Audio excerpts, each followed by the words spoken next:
Which one do we start?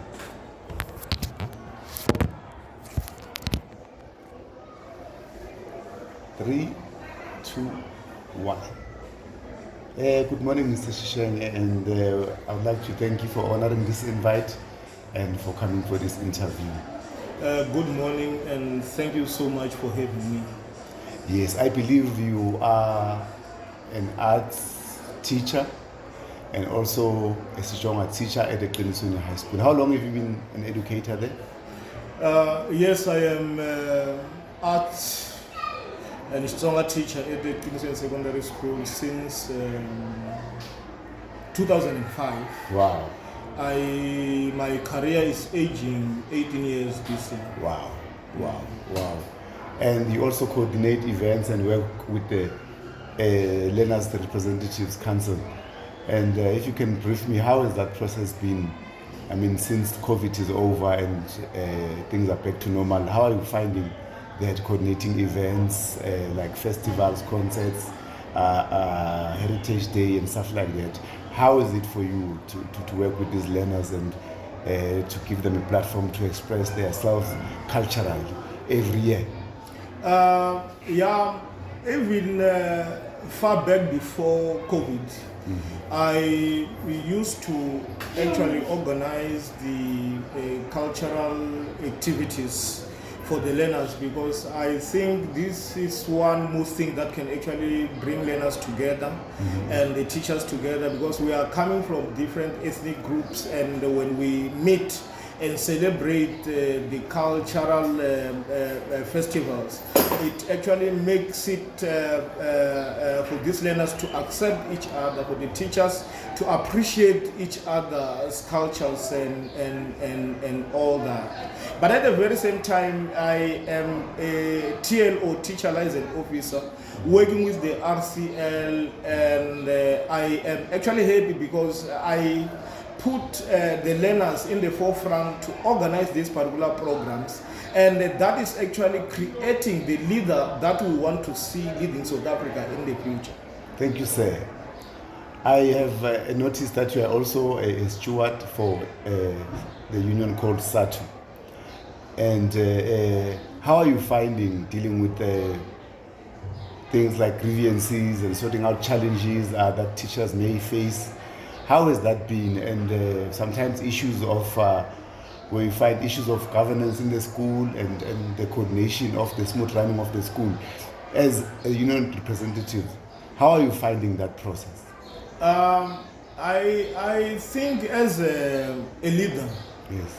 as a deputy chairperson of SATU, the branch, I mostly deal with the grievances, the challenges that the teachers are actually facing in different schools. Some spread from racism to the issues of discrimination, issues that relate to negligence of work by teachers, some of the issues that relate to the teacher-learner relationships. You find that some of the teachers go out with learners. So it's so difficult because when they have done it, there are certain Repercussions. grievances that once they are reported, they are under Section 17. And once they are under Section 17, if a member is found guilty, that is dismissal. So we mostly do some actually roadshows in our branch to make sure that teachers are safe. It's better to prevent doing it than dealing with the repercussions of whatever that shall have happened. But we try our all means, because some of the cases we found that teachers are just wrongly accused because of the politics that are there at that particular school. But we try all means to make sure that these issues are actually contained and then dealt with in a very proper manner. Thank you, sir. That's a very, very, very, very, very accurate answer. Now, moving on to your experience as a teacher, what is your philosophy? My philosophy is dialectical materialism. What do I mean by that? I think dialectical materialism actually it's more of an approach that look at things from different perspectives. Because in the education that we are actually giving these kids, or the education that we are actually engaged in here in South Africa, you may find that it's not actually making our kids to be critical in life. It doesn't actually assist them to look at issues from different perspectives. So I think that is what I normally do myself, to make sure that we produce a learner who will be critical in life. Because from that particular perspective, if we assist learners to be problem solvers, it actually gives us a leverage to make sure that our country is safe. We are supposed to do away with the education that is meant to solve the problems of other people, not to solve our own problems. Because you cannot say that you are actually educated if you are failing to solve your own problems. Now, if I have financial problems and I fail to solve my financial problems, it means my education is useless. So my education should be able to then make me critical, make me able to solve my own problems at the local level, so that we are able to actually live in harmony. But we cannot actually live in harmony if the education that we get is only solving the problem of the capitalists in our country. And that is what the education is doing today. Because the kids that we are producing, you find that they are not going to actually take full responsibilities to be independent.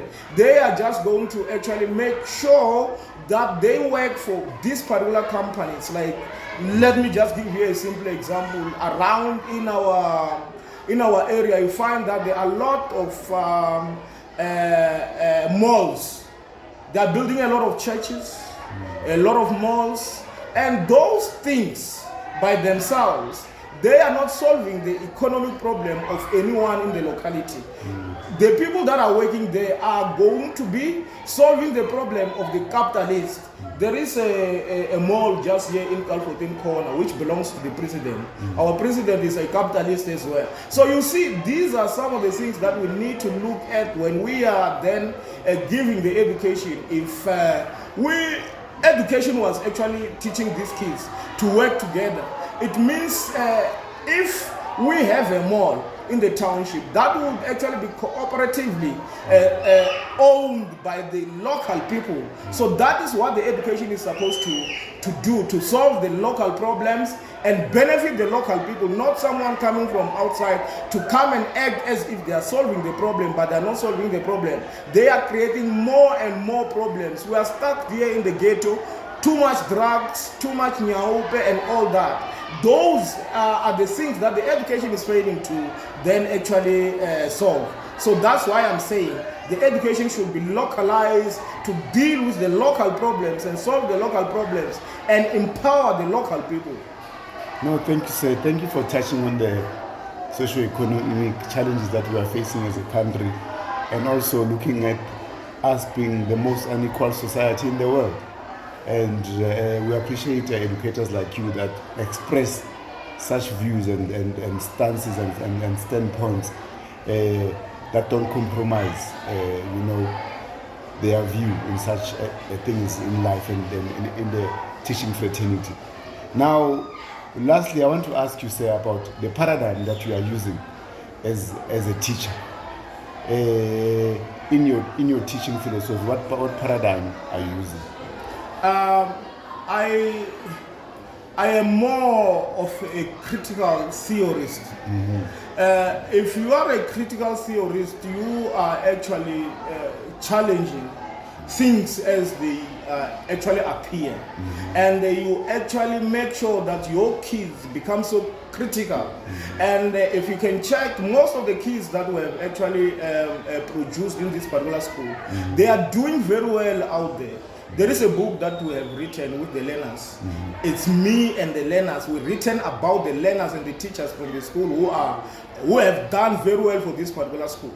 So we are trying to actually narrate our stories by ourselves, that's the reason why I am saying that we need to take charge of our lives. We need to take charge of our history, because someone from outside cannot actually be able to tell our history the way we can actually tell it. So that's the reason why I am saying that I'm a critical theorist who actually give this theory to my learners so that they understand very clearly that in life you need to be critical in order to solve the problems that you are facing, because the problems, some of the problems are intentional, and if you are not critical, you cannot see that these problems that we are facing are critical.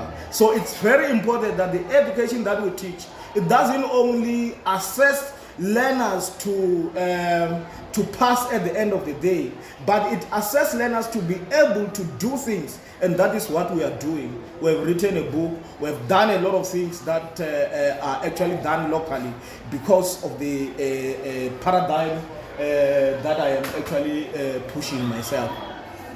Okay, Mr. Shishenge, thank you so much for touching on those elements.